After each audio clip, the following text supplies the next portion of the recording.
Hello, good evening. Our team is presenting the podcast of the story The Scarlet Ibis. First, the presentation of the team. I'm the moderator, Santiago. I'm Ramon Patricio. I'm Fernando. I'm Diego. I'm David. And I'm Eduardo. Okay, first, a little bit of the background of the story. The Scarlet Ibis takes the title from a bird found in North Carolina, and this is also where the story takes place. The story has a lot of nature elements, and they also are used symbols such as the bleeding tree, which is a type of tree, and also graveyard flowers, which is also the name of the flowers. The plot of the story mainly revolves around a character who has a brother, and that brother,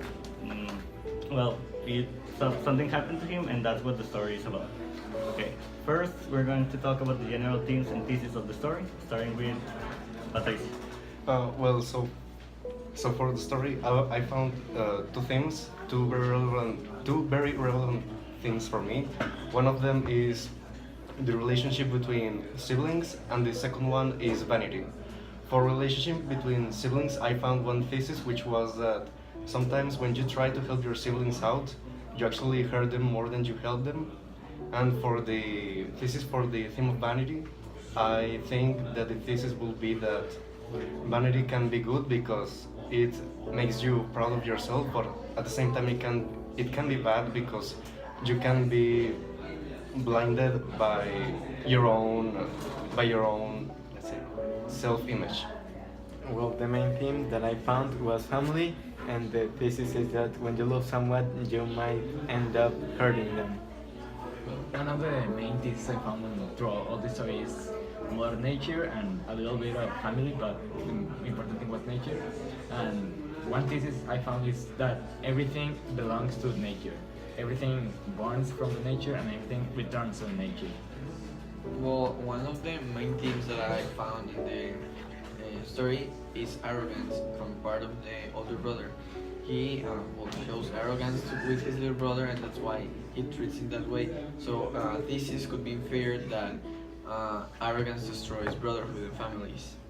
Well, the themes that I found was mainly about nature and brotherhood. I found my thesis that I made with nature was that nature can be cruel, and that brotherhood is a very important thing between family. Okay, so those were the themes and thesis. As we can see, they were different throughout, but also we had some similarities. Now let's talk about the characters and how they impacted in the story. Some of the characters are Doodle, his older brother, their parents, and their aunt. Doodle, I think, represents like childhood innocence, while the brother represents like vanity. And I think the aunt is, since she's a religious fanatic, she's supposed to not be taken seriously, but normally what she says is making foreshadowing of things that will happen in the future of the story. Well, the thing I saw with the characters is that the narrator from the story is the brother, and he talks through, he narrates the story with feeling nostalgic about the whole situation with his brother, which he cared a lot, but he had to pass through different things to learn to appreciate him. Well, the characters of the story is the same as Patricia mentioned it, but since I cannot talk about every character and how it affects the story, I will talk about the parents' figure throughout the story. The parents show an indifference to the death of the Scarlet Ibis that showed like a indifference to all the nature represents. So we can say that nature punished them for acting like that way, killing the little child, Doodle, and they suffer from it. Well, as I said, one of my thesis was arrogance. So, and I see this theme reflected heavily in the relationship between Doodle and his older brother, because he's arrogant of himself and he believes he's the best, and he wants to make Doodle the best, even though he knows that he can't make Doodle that way. So he starts changing him until it eventually leads to his doom. Well, I'll try to apply my thesis that nature can be cruel to the dude because, well, since he was born, well, he had a cruel destiny. He wasn't gonna be able to be like other kids, and not only that, but well, his brother was cruel with him, so his whole surrounding was cruel, and well, at the end, nature was cruel with him too. Okay, so some arguments actually supporting the general tone that is presented throughout the story. Uh, well, so I think that throughout the story, the author uses a tone that is more nostalgic and melancholic because he's remembering the past he had with his brother, and in some way, he wants his brother to come back, and that's why he's so nostalgic. Well, I think also that the tone is very nostalgic.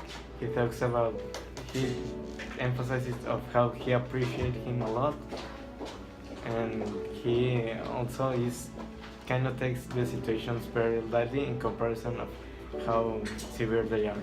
Well, I think that the tone of the story is something very cheerful and light, but also nostalgic, and it's like fused because it's cheerful because it's remember the past with a lot of happiness, with the jokes, with confronting the life to be better than they were, but it's also nostalgic because he remembers the time when he was with his brother and how he passed the time with him, and he misses that time.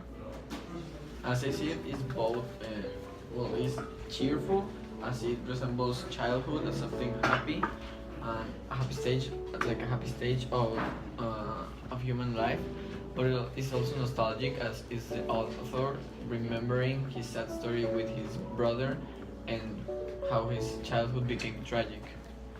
I agree with all these tones, but for me, the main tone in this story is guilty because, well, through all the story, you can, with a nostalgic tone, you can see how he feels guilty about, well, what he did to his brother.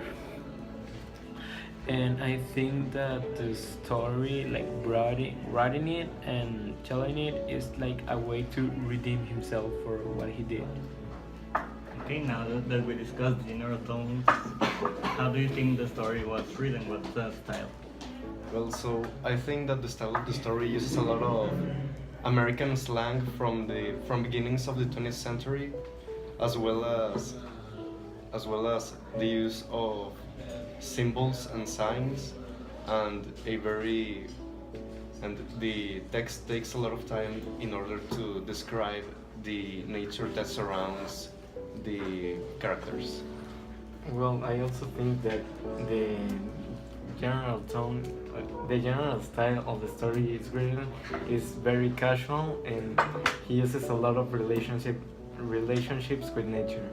Well, I think the style of the story is very informal because all the slangs he uses from the locals and the Americans, but and I think the style is very expressive or dynamic, as you want to say it, because it uses a lot of emotions to express all the things that happen.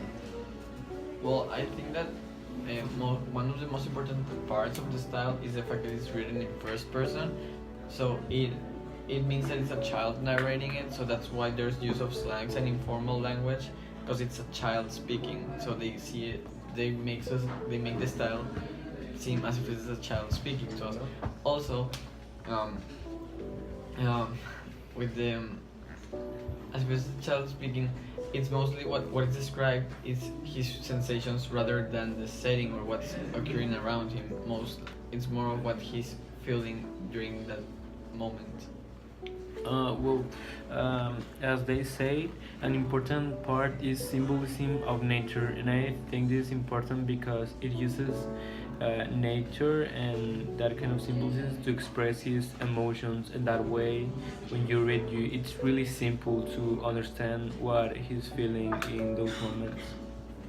Okay, so you talk you talked a lot about nature. So, how do you think the setting that is also very natural affects the story?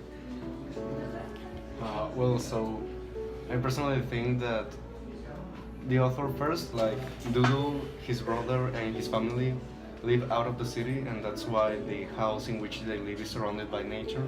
But I also think that the author describes a lot of nature in order to set like a tone. Like for example, like the swamp is described as very beautiful, and just as the Scarlet Ibis, which helps to set the tone for certain scenes. Well, the setting of the story is mostly based around nature, and we can see how it affects the characters because the two brothers appear to be very connected to nature.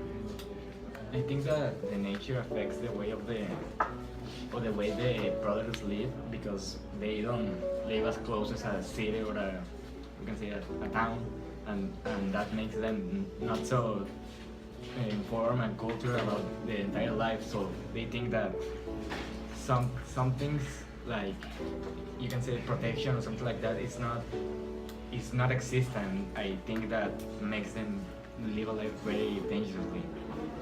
Well, as I see it, nature is used as a symbol. Even in the title, it's mentioned Scarlet Ibis, and Scarlet Ibis is used as a symbol for how weak can someone be by nature, and symbolizing Doodle's weakness.